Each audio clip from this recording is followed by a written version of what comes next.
नमस्कार, आप देख रहे हैं सी न्यूज़ भारत और मैं हूं आपके साथ नंदिनी। वक्त हो चुका है न्यूज़ बुलेटिन का और इस न्यूज़ बुलेटिन में हम जानेंगे कहां विद्यार्थियों को लेने जा रहे ई रिक्शा पर गिरा विद्युत पुल, चालक की हुई मौत। कहां ऑटो पलटने से भीषण सड़क हादसे में 2 की हुई मौत। साथ ही जानेंगे कहां पीड़िता के परिजन ने पुलिस पर लगाया कार्यवाही नहीं करने का आरोप। आइए इन तमाम खबरों पर करते हैं विस्तार से चर्चा। अमरोहा में विद्यार्थियों को लेने जा रहे ई रिक्शा पर गिरा विद्युत पोल, चालक की मौत। मृतक के पिता ने एसडीओ एवं बिजली घर पर तैनात एसएसओ के खिलाफ तहरीर दी। ग्रामीणों का कहना है कि विद्युत पोल 3 दिन पूर्व सड़क की ओर झुक गया था। तब ग्रामीणों ने हादसे की आशंका जताते हुए इसे ठीक कराने की मांग की थी, लेकिन इस ओर कोई ध्यान नहीं दिया गया। बिजली कर्मचारियों और अधिकारियों पर कार्यवाही की मांग को लेकर ग्रामीण हंगामा कर रहे हैं। स्कूल के लिए बच्चों को लेने जा रहे ई रिक्शा पर विद्युत पोल गिर जाने की वजह से करंट की चपेट में आए चालक की मौत हो गई। मौके पर पहुंचे परिजनों ने विद्युत अफसरों पर लापरवाही का आरोप लगाते हुए हंगामा शुरू कर दिया। पुलिस परिजनों को समझाने का प्रयास कर रही है। हादसे के वक्त चालक रिक्शा में अकेला था। यदि बच्चे भी होते तो हादसा और बड़ा हो सकता था। क्षेत्र के गांव आदमपुर निवासी 25 वर्षीय संजीव कुमार ई रिक्शा चालक था। वह रिक्शा चलाकर परिवार का पालन पोषण करता था। Rickshaw divine public school Secunderabad में लगा था। बृहस्पतिवार सुबह संजीव कुमार स्कूल के लिए बच्चों को उनके घर से लाने के लिए ई रिक्शा से बीजलपुर व सूबरा गांव से जा रहा था। रास्ते किनारे खड़ा हाई टेंशन लाइन का विद्युत पोल अचानक ई रिक्शा पर गिर गया। उस समय बिजली भी आ रही थी। पोल ई रिक्शा चालक की दाहिनी बांह पर गिरा, जिससे उसकी दाहिनी बांह कट गई तथा करंट की चपेट में आने से मौके पर मौत हो गई। सूचना मिलते ही पुलिस व परिवार के लोग पहुंच गए। मौत की सूचना के बाद परिजनों में कोहराम मचा है। परिजनों का आरोप है कि विद्युत कर्मचारियों की लापरवाही से यह हादसा हुआ है। वहीं हादसे की सूचना पर पहुंचे क्षेत्रीय विधायक महेंद्र सिंह खड़गवंशी, उप जिलाधिकारी सुधीर कुमार, क्षेत्राधिकारी सतीश कुमार पांडे ने मौके पर पहुंचकर ग्रामीणों को समझा बुझाकर शांत कराया और आरोपी के खिलाफ कार्यवाही का आश्वासन दिया, जिसके बाद ग्रामीण शांत हुए और मृतक के शव को कब्जे में लेकर पुलिस ने पोस्टमार्टम के लिए भेजा। कुछ ना कहते, अरे या गांव के कुछ करते जब तो कुछ होता। मेरे घर बर्बाद हो गो भगवान, मैंने घर लूट लिया। कैसे हुई घटना? कौन थे आपके? मेरे बहन वही है, मेरी बहन है छोटी जी। ये कहाँ पे हुआ हादसा? ये यहीं पे हुआ, बीजलपुर सूबरा के बीच में। क्या मांगा आप लोग? ये हमारी मांग है बिजली ज्यादा, बिजली विभाग को आपको। क्या नाम आपका? मेरा नाम शोक है। कहाँ के रहने वाले हो? शाहपुर खुर्द का। ये घटना जो है क्या मामला है? घटना ये हुआ है, ये बच्चों को लेकर जाना स्कूल में। स्कूल नाम क्या मुझे पता ना है। डिवाइस स्कूल नाम है उसका। बीजलपुर उसमें का बीजलपुर सूर्य बच्चे लेकर जाते हैं उठा के। यहाँ से उठाने आए थे यहाँ पे। कोई खम्बा में कोई कमी बनी, कोई गांव के एप्लीकेशन दी नदी 12 वालों दी यहाँ पे एप्लीकेशन कोई दी नहीं। लाइन में लाइन चेक करी ना, लाइन में चेक करना, लाइन को दी भी, क्योंकि बारिश के मौसम में बारिश के मौसम लाइन चेक करनी चाहिए उसको भी। यार कहा गाँव वाले शिकायत करनी चाहिए थी उस चीज़ में। उनका हादसा हो आज खत्म हो गया। क्या मांग है आपकी? हमारी मांग ये है, हम तो इसके खिलाफ हैं जी। हम तो लैंडमैन कुछ करे, कोई कुछ करे, इसमें गाँव वाले कुछ करें, मदद करें। बच्चों के बच्चे हैं, जमीन में जायद नहीं, कुछ नहीं।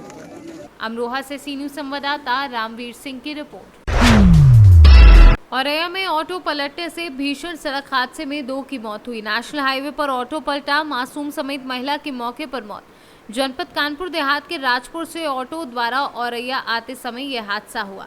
अज्ञात वाहन ने पीछे से मारी ऑटो में टक्कर, जिससे ऑटो पलटने से ऑटो सवार महिला और मासूम की हुई मौके पर दर्दनाक मौत। सूचना पर मौके पर पहुंची पुलिस व उच्च अधिकारी। औरैया से सी न्यूज़ संवाददाता नीरज कुमार सिंह की रिपोर्ट। सासाराम शहर के new Delhi educational public school के एक छात्रा के परिजन के द्वारा पुलिस पर आरोपित शिक्षक पर कार्यवाही नहीं करने का आरोप लगाया है। पुलिस के द्वारा कार्यवाही नहीं किए जाने के कारण पीड़िता व उसके परिजन गुरुवार को नगर थाना पहुंच गए थे, जहां पर शिक्षक के द्वारा अपने छात्रों के साथ छेड़खानी को लेकर परिजनों व पीड़ित छात्रा काफी परेशान दिखी। परिजनों की माने तो new Delhi educational public school के प्रिंसिपल तौकीर आलम के द्वारा 12 जुलाई को पीड़िता के साथ छेड़खानी की गई, जिसके बाद थाना पहुंचकर इसकी शिकायत की गई, लेकिन 1 सप्ताह से ज्यादा का समय गुजर गया। इसके बावजूद अभी इस मामले में आरोपी शिक्षक को गिरफ्तार नहीं किया गया है। उसे गिरफ्तार नहीं होने से इस मामले में खुराफात दफा होने की संभावना ज्यादा है। इसके बावजूद अब तक कोई कार्यवाही नहीं हुई है। रिमी से काम है हम लोग को, हमको तो सर बोल रहे कि तुम हमसे क्यों डरती हो। फिर ऑफिस में लेकर गए, ऑफिस में लेकर गए तो फिर गले से लगा लिए, बोल रहे कि डरो मत हमसे। सर हमसे ज़बरदस्ती गले लगा लिए। फिर सर माथे पर किस ले लिए, होठ पर किस ले लिए, गाल पर ले लिए। फिर सर अभद्र व्यवहार किए हैं। क्या नाम? अभद्र व्यवहार किए आपके साथ? Yes sir. क्या नाम है उस शिक्षक का? सर तौकीर आलम, कौन सा विद्यालय के हैं? Delhi educational public school. इस मामला को लेकर कहीं आपने थाना पर या कहीं संज्ञान में दिए हैं आपने? Yes sir. तो क्या पुलिस वाले यहाँ क्या बोले कुछ? तो बोल रहे कि सर हम कार्रवाई शुरू करेंगे, पहले वो उसका सर बस। क्या मामला हुआ है? Sir Delhi education public school में मेरी बच्ची पढ़ती है और बच्ची के साथ गलत व्यवहार प्रिंसिपल साहब ने किए हैं और बच्ची रोती हुई घर आई, हम लोग से बोली थी ऐसा ऐसा सर हमारे साथ बर्ताव किए हैं। किस स्कूल में पढ़ती थी? दिल्ली एजुकेशन पब्लिक स्कूल में किस क्लास में? 6 क्लास में। क्या नाम है बच्ची का? रिमी कुमारी। इसका कहीं FIR कराए थे आप? जी सर, यहाँ थाना पे हम आए थे, FIR दर्ज कराए हैं। बाहर और कहीं डिहरी भी हम लोग गए थे आवेदन पत्र लेकर के, तो सर बोले कि जाइए कार्रवाई होगा। कोई वरीय पदाधिकारी के भी सूचना दिया गया है क्या? इस मामले में कोई वरीय पदाधिकारी को भी सूचित किया गया है? यही थाना पे आए थे, फिर डिहरी गए थे लोग। जी सर। क्या आश्वासन मिला आपको? वही बोले कि जाइए या कार्रवाई होगा। कब की ये घटना है? 12 तारीख को है। 12 तारीख की घटना है। जी सर। अभी तक कोई कार्रवाई नहीं हुई? नहीं सर। आज आप लोग फिर आए हैं? तो सर ऑफिस में बुलाए थे बयान लेने के लिए, तो हम लोग बयान दिए हैं, बोल रहे कि कार्रवाई होगा, जाए लोग, आप लोग निश्चिंत रहिए, कार्रवाई तो किसी हालत में कराना है सर बोले हैं। थाना प्रभारी बोले? जी सर। क्या नाम हुआ आपका? अजय प्रजापति। आप कौन लगते हैं? बच्ची के चाचा हैं हम। रोहतास से सीनू संवाददाता पंकज कुमार की रिपोर्ट। रोहतास जिले में एक ऐसा मामला सामने आया है, इस मामले के बाद जिले के विधायक व सिविल सर्जन पर कई तरह के सवाल खड़े होने लगे हैं। लोग अब ये पूछना शुरू कर दिए हैं कि जो एक संवैधानिक पद पर बैठा है उसके द्वारा असंवैधानिक काम कैसे किया जा रहा है। मामला एक निजी अस्पताल के उद्घाटन का है। ये मामला सामने आने के बाद विधायक और सिविल सर्जन सवालों के घेरे में आ गए हैं। बताया जा रहा है कि सासाराम शहर में 2 दिन पूर्व एक निजी अस्पताल संध्या रंजन मल्टी स्पेशलिटी हॉस्पिटल का उद्घाटन किया गया, जिसमें दिनारा विधायक विजय मंडल, सासाराम विधायक राजेश गुप्ता के अलावा Rohtas civil surgeon doctor Kameshwar Nath Tiwari पहुंच गए थे। इनके द्वारा ये भी जानने का प्रयास नहीं किया गया कि जिन अस्पताल का उद्घाटन उनके द्वारा किया जा रहा है वह निबंधित भी है या नहीं, जबकि सीएस को जिले में अस्पतालों के संचालन की पूरी जिम्मेदारी है। फिर बिना सोचे समझे सीएस डॉक्टर कामेश्वर नाथ तिवारी उद्घाटन करने के लिए पहुंच गए। हालांकि अभी उनके द्वारा ये सफाई दी जा रही है कि अस्पताल के दौरान निबंध कराने के लिए आवेदन तो दिया जा चुका है, लेकिन क्या कोई अस्पताल केवल आवेदन देने से वैध हो जाएगा? हॉस्पिटल का उद्घाटन की गई, आप ही के कार्यक्रमों के द्वारा क्या कहेंगे सर? सबसे पहले हम संध्या और प्रियरंजन जी को बहुत सारी शुभकामनाएं और बधाई दे रहे हैं और हमारा शहर तेजी से विकास कर रहा है। और डॉक्टर साहब जो PMCS से आए हुए हैं, ये हमारे शहर के लोगों को ये बहुत ही फायदा का चीज़ है कि अब हम लोग को बनारस और पटना जाने की जरूरत नहीं पड़ेगी। यहीं ही हर सुविधा हर व्यवस्था मिल जाएगा, तो यहाँ के लोगों को BHU और पटना जाने की जरूरत नहीं है। निजी क्लिनिक का उद्घाटन किया था, कौन सा क्लिनिक का नाम है सर? क्लिनिक का नाम कौन? रंजन। असल में वो लेडी डॉक्टर हमारे यहाँ ही पदस्थापित है, उनके हस्बैंड का नाम है रंजन, वो सर्जन हैं। EMCS से MS सर्जरी करने के बाद IGMS में वो सीनियरशिप कर लिए। कैंसर में भी उनको विशेषज्ञता हासिल है, कैंसर में भी बहुत काम किए। उसी के उद्घाटन हमने किए, हम थे विधायक जी लोग उद्घाटन। सर बहुत सी चर्चा उसमें बनी हुई है कि वो जिस हॉस्पिटल का CS के द्वारा उद्घाटन किया गया है, हमारे द्वारा उद्घाटन किया गया है। आप उपस्थित थे उसमें? तो वहाँ पे उपस्थित थे, तो वहाँ पर पूरा चर्चा हो रहा है कि जो हॉस्पिटल का निजी के हॉस्पिटल का उद्घाटन किया गया है उसमें उसका निबंधित नहीं किया गया है। नहीं, निबंधन के लिए अप्लाई हो गया। वो जेन्युइन अस्पताल है, वो कोई माने झोला छाप वाला अस्पताल नहीं। दोनों लेडी डॉक्टर क्वालिफाइड हैं, मैंने वो लोग पोस्टेड। हस्बैंड उनके नौकरी में नहीं, उनकी वाइफ पदस्थापित हैं सदर अस्पताल में, ब्लड बैंक में, ब्लड बैंक में अफसर। तो उस हॉस्पिटल को मैं कौन देखेंगे, हस्बैंड देखेंगे, वाइफ देखेंगे? हस्बैंड देखेंगे, नहीं वाइफ भी तो भाई बिहार सरकार में ऑफिस आवर मैंने हॉस्पिटल आवर में वहाँ नहीं जाए, हॉस्पिटल आवर के बाद तो जा सकती है क्लिनिक। हम लोग के यहाँ प्रैक्टिस अलाउ है, ऐसा नहीं है कि वो इलीगल। क्या नियम है ऐसा कि बिना निबंधित के ही पहले हॉस्पिटल खोल दिया जाए? नहीं नहीं सर, अप्लाइड फॉर करके होता है उनका, मैंने यहाँ एप्लीकेशन आ चुका है। इसी मामले में सर एक बार पीछे वाला में सुधीर सर एक निजी क्लिनिक को आतु किया तो उसका भी अप्लाई किया गया था, फिर भी उसको रिजेक्ट किया, उसको सील किया गया था। नहीं तो वो दूसरा, वो अल्ट्रासाउंड वाला बात। आयुष हॉस्पिटल सर था, नहीं तो उसके बारे में हमको जानकारी नहीं है, लेकिन हाँ कोई हॉस्पिटल सील हुआ तो फिर अनसील हो चुका है कोर्ट के द्वारा। रोहतास से सी न्यूज़ संवाददाता पंकज कुमार की रिपोर्ट। शाहजहांपुर में साइबर क्राइम व थाना सदर बाजार पुलिस को बड़ी कामयाबी मिली है। करोड़ों रुपए की साइबर ठगी करने वाले अंतर्राज्यीय साइबर ठग गिरोह का भांडाफोड़ हुआ है। बिहार के जालसाजों सहित 5 शातिर साइबर अपराधी गिरफ्तार हुए हैं। विभिन्न बैंकों के 40 से ज्यादा खातों में 1 करोड़ से ज्यादा की ठगी करने के मिले transaction. 10 ATM, 2 chequebook, 4 passbook, mobile, जाली आधार कार्ड, खातों के विवरण आदि बरामद हुए हैं। इन्हीं नाम पतों पर कुछ और जगहों पर अकाउंट्स भी है खुलवाते, ऐसा इनका मोडस ऑपरेंडी है। क्योंकि इसमें कुछ खीरी के भी अकाउंट्स खोले गए हैं, जैसा अभी जानकारी में है, उसके बारे में भी तफ्तीश हो रही है। But it was a very good operation done by cyber cell and इससे अभी ये रियल विक्टिम्स कौन है इसके बारे में भी जानकारी होनी है, जिनके पैसे इनके अकाउंट में आए हैं। तो अभी फ़िलहाल ये जो अच्छा गैंग एक बस्ट हुआ है, जिससे एक नया हब जो बिहार में जामतारा के ही स्टाइल पे ऑपरेट कर रहा है, ये अनर्थ हुआ है यहाँ शाहजहांपुर से, और उस पर कार्रवाई हमारी आगे चलेगी।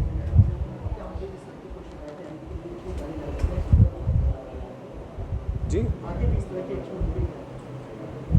नहीं, मैं तो आपके चैनल के माध्यम से ये सभी को बताना चाहूँगा, जो हमारी सीधी सादी पब्लिक है उसको ख़ास तौर से बैंक अकाउंट्स लगभग अब तमाम लोगों के पास हो गए, क्योंकि बहुत सारे ऐसे शासन की योजनाएं जिसमें सीधे उनके अकाउंट में पैसा मिलता है। तो इस कारण से बहुत से गरीब जो व्यक्ति हैं, सीधे साधे व्यक्ति हैं गांव के, उनके अकाउंट्स हैं, तो इन्हीं को ये टैप करते हैं। तो कम से कम ये बात उनके दिमाग में रखनी चाहिए कि अगर कोई आदमी इस तरह से कहता है कि नहीं आपको बहुत सस्ते दरों पर लोन दिला दूंगा और कुछ पैसे भी दूंगा, तो ये नेचुरल नहीं है। इसको वेरीफाई कर लें एक बार, और उसके बाद ही इनके झांसे में या इनकी बातों पर आए, क्योंकि कोई भी व्यक्ति आपको ज़बरदस्ती लोन दिलाने का प्रयास नहीं करेगा जब तक उसका अपना हित ना हो। वेरीफाई कर लें कि वो बैंक का अधिकृत व्यक्ति है, उस बैंक में जाकर जानकारी कर लें, उसके बाद ही उस पर कोई अमल करें। ये अनावश्यक रूप से विक्टिम हो जाते हैं, और कभी कभी ये मुलजिम की श्रेणी में भी आ सकते हैं। यदि उनके अकाउंट में पैसा पाया जाता है, मान लीजिए कहीं और फ्रॉड हुआ और उनका पैसा इनके अकाउंट में आ गया, इनके जानकारी के बगैर भी या इनके किसी उसमें कोई रोल होने के बगैर भी, तो अनावश्यक रूप से ये फंस भी सकते हैं उसमें और अभियुक्त हो सकते हैं। इसलिए इसका ध्यान रखने की आवश्यकता है। ये एक इंटरस्टेट साइबर फ्रॉडस्टर्स का गैंग है जो बस्ट हुआ है आज। इस पर एक सूचना ये मिली थी थाने रामचंद्र मिशन और थाना कोतवाली को, कि उन जो विक्टिम्स थे उन्होंने जाके ये रिपोर्ट किया कि साहब हमारे अकाउंट खोले गए। ये वहाँ 5 लोग आए थे और जिन्होंने ये बताया कि आपको लोन मिलेगा और लोन के साथ में 5,000 रुपये भी मिलेंगे, और इस पर आपके KYC वगैरह कंप्लायंस करा के अकाउंट खोल लीजिए। और उसका जो किट है वो लेके चले गए। किट भी मुझे नहीं मिला, और उसके बाद पता लगा कि मेरे अकाउंट में काफ़ी बड़ी अमाउंट वहाँ अकाउंट में आ गए। मुझे डाउट है कि ये कोई फ्रॉड का मामला है, और इसकी सूचना हम दे रहे हैं। तो इस सूचना को विकसित करते हुए और इस FIR की तफ्तीश करते हुए इंस्पेक्टर साइबर सेल जो हैं नीरज, इनके द्वारा इसको डेवलप किया गया, और इसमें CO सिटी और SP सिटी साहब ने बहुत क्लोजली इसको सुपरवाइज़ किया, और इसके आधार पे आज ये 5 फ्रॉडस्टर्स पकड़े गए। इसमें 2 लोग जो सचिन और गौतम हैं, ये दोनों नालंदा ज़िले के हैं, बिहार के, और इसके अलावा 3 व्यक्ति पसगवां थाना क्षेत्र के हैं, जनपद खीरी के, जिनके नाम बैलिस्टर, पवन और राजेश हैं। बैलिस्टर से पूछताछ में इसने बताया कि साहब ये सारे अकाउंट्स यहाँ के मैनेज करता था, और ये सारे अकाउंट्स के जो बाकी जो किट वगैरह है ये वहाँ बिहार में देता था, और बिहार में इनके अपलिंक्स और हैं जिनके बारे में छानबीन की जा रही है और कार्रवाई होगी। ये इनका मोडस ऑपरेंडी ये है कि इस तरह से ये जब अकाउंट खुलवा लेते हैं, इसके बाद फिर उसके सारे किट्स अपने पास रख लेते हैं, इसका ATM भी उन्हीं के पास रहता है और वहाँ से वो रिमोटली इनको हैंडल करते हैं। जिनके पैसे ये फ्रॉड के ज़रिए वहाँ से उनके अकाउंट से निकालते हैं, उनको इन अकाउंट्स में डालते हैं, सो दैट किसी को उन पर शक ना हो, और उसके बाद फिर रिमोटली इस अकाउंट से पैसे विड्रॉ कर लेते हैं। अब तक जो इनसे पूछताछ हुई है और इनके पास जितने मटेरियल मिले हैं, इसके आधार पे करीब 40 अकाउंट्स का जानकारी मिली है, जिनमें से कुल मिला के केवल जुलाई महीने में करीब 1 करोड़ रुपए के आसपास का ट्रांजैक्शन हुआ है। ये जो अकाउंट होल्ड किए गए थे, वादी द्वारा ही खुद ही इस डाउट पे खुद उसके अकाउंट में करीब 10 लाख रुपए से ऊपर पड़े हुए हैं, जो इनके नहीं हैं। तो ये भी किसी विक्टिम का ही पैसा है जो इनके अकाउंट में आके स्टैश हुआ है। तो इसको बहुत प्रॉपर्ली इन्वेस्टिगेट किया जा रहा है और इनके कब्जे से करीब 10 ATM कार्ड्स बरामद हुए हैं, पैन कार्ड्स बरामद हुए हैं और इसके अलावा 2 जाली आधार कार्ड भी बरामद है, विच इज़ मोर इम्पॉर्टेंट, क्योंकि इनके आधार कार्ड्स ये ले लेते हैं और उसके बाद उसको एडिट करके और उसमें इन्हीं नाम पतों पर कुछ और जगहों पर अकाउंट्स भी है खुलवाते। ऐसा इनका मोडस ऑपरेंडी है। शाहजहांपुर से सीनू संवाददाता महेश द्विवेदी की रिपोर्ट। रेरा थाना क्षेत्र के गांव गंगा नगर के ग्रामीण गुरुवार की सुबह नाव से पशुओं के लिए चारा लेने के लिए गंगा के टापू पर गए थे। गंगा के टापू से चारा काटने के बाद सभी ग्रामीण पशुओं का चारा नाव में रखकर वापस गांव लौट रहे थे। इस दौरान गंगा के बीच धार में आते ही ग्रामीणों से भरी नाव गंगा में पलट गई। नाव के पलटते ही ग्रामीणों में चीख पुकार मच गई। नाव में सवार कुछ ग्रामीण तथा गंगा किनारे काम कर रहे स्थानीय लोगों की मदद से 1 घंटे की मशक्कत के बाद 19 लोगों को सकुशल निकाल लिया गया। वहीं नन्ही पत्नी प्रदीप 35 वर्षीय का अब तक कोई पता नहीं चल सका है। परिजन स्थानीय लोगों की मदद से गंगा में तलाश कर रहे हैं। सूचना पर विधायक महेंद्र सिंह खड़गवंशी भी मौके पर पहुंच गए। मौके पर पहुंचे आला अधिकारी सूचना मिलने पर ADM भगवान सरन, उपजिलाधिकारी सुधीर कुमार, तहसीलदार अर्चना शर्मा, रेरा थाना अध्यक्ष वरुण कुमार, गंगानगर चौकी इंचार्ज सत्यदेव सिंह भारी पुलिस बल के साथ मौके पर पहुंच गए। वहीं गंगा में डूबी महिला को जाल लगाकर ग्रामीणों द्वारा तलाश की जा रही है। फिलहाल ग्रामीणों द्वारा बाहर से आ रहे गोताखोरों का इंतजार किया जा रहा है। क्या नाम है आपका? मोहन कुमार। पिताजी का नाम? श्री गोवर्धन सिंह। कहाँ पर रहते हो? सिमथला। अच्छा, ये जो आज गंगानगर में घटना हुई है, क्या मामला है बताइए? ये हमारी भाभी थी और हमारी मतलब भैया की शादी हुई थी प्रदीप कुमार के यहाँ से लगभग 17-18 वर्ष पहले। ये यहाँ पे कम से 8 वर्ष पहले यहाँ पे आकर रहने लगे और फिर आज सुबह के समय टापू में से नियार लेने जा रहे थे कहाँ से, तो उधर से जब आ रहे थे तो नाव पानी में डूब गया। अचानक पानी भर गया नाव में और नाव डूब गई। कितने लोग सवार थे नाव में? 20-22 लोग सवार थे। कितने लोग सुरक्षित निकल गए? बाकी सब सुरक्षित हैं, बस एक और थी और डूब गई, जो हमारी भाभी है। क्या नाम था उनका? नन्ही। अमरोहा से सीनू संवाददाता रामवीर सिंह की रिपोर्ट। मध्यरात्रि गांव निनावली में आंसू नामक युवक ने अपनी पत्नी एवं अपने शरीर को धारदार हथियार से हत्या कर दी। पति द्वारा अपनी पत्नी को ले जाने को लेकर विवाद हुआ था। मृतक महिला की भाभी की 1 दिन पहले हुई थी डिलीवरी। परिजनों व स्थानीय लोगों के द्वारा घटना की जानकारी तत्काल नजदीकी थाना A का पुलिस को दी गई। वरिष्ठ पुलिस अधीक्षक आशीष तिवारी एवं अपर पुलिस अधीक्षक ग्रामीण अखिलेश नारायण सिंह सहित पुलिस बल के साथ तत्काल घटनास्थल पर पहुंच गए और कार्यवाही करते हुए आरोपी आशु को 2 घंटे के अंदर गिरफ्तार किया है।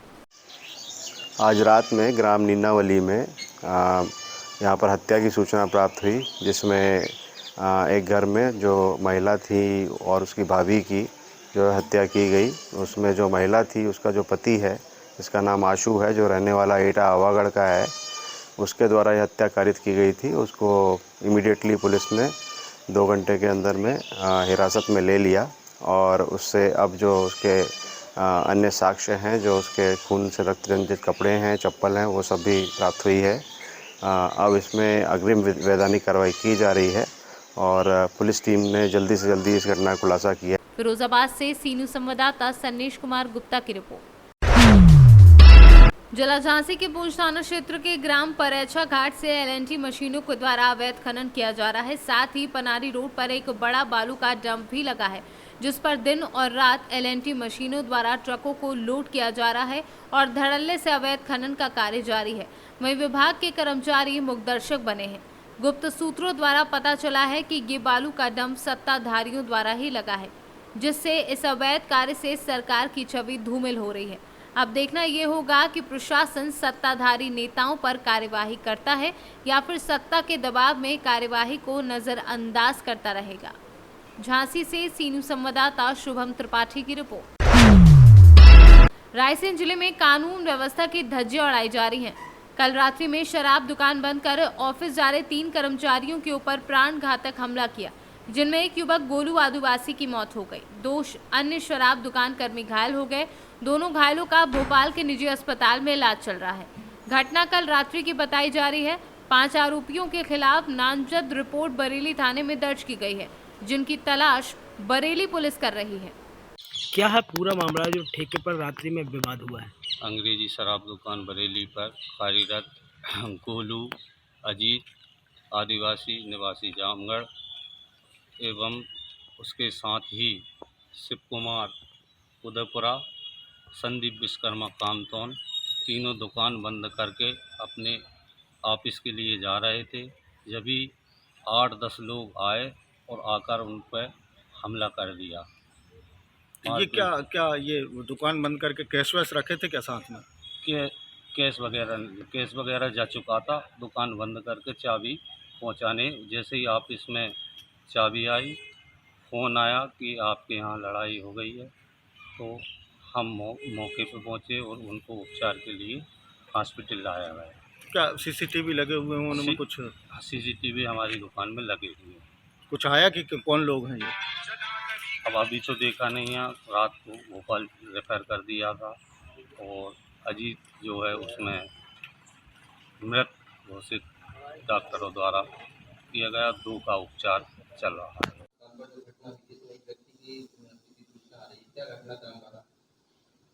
हाँ, लगभग 11:30 पौने 12 बजे की ये घटना है कि कुछ लोग आए और दुकान के बाहर खड़े हुए लोगों की तरफ मारने के लिए दौड़े और उसमें मारपीट करी, जिससे एक अजित उर्फ गोलू की मृत्यु हो गई सर में चोट होने से, और 2 घायल हो गए, शिव प्रसाद और संदीप, जिनको भोपाल रेफर किया गया है और भोपाल में वो अभी इलाजरत हैं। अभी तक आरोपियों की तलाश हो पाई है? हाँ, आरोपियों के नाम खुलासा हुआ है। 5 आरोपी हैं जिनकी तलाश की जा रही है और शीघ्र ही उनको गिरफ्तार कर लिया जाएगा। रायसेन से सी न्यूज संवाददाता अरशद मसूद की रिपोर्ट।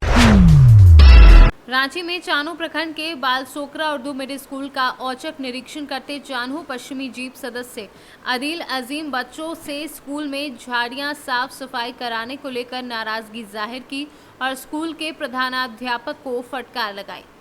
रांची से सी न्यूज संवाददाता जमील की रिपोर्ट। फिलहाल के लिए इस न्यूज बुलेटिन में बस इतना ही। देश दुनिया की तमाम खबरों के लिए देखते रहिए सी न्यूज भारत।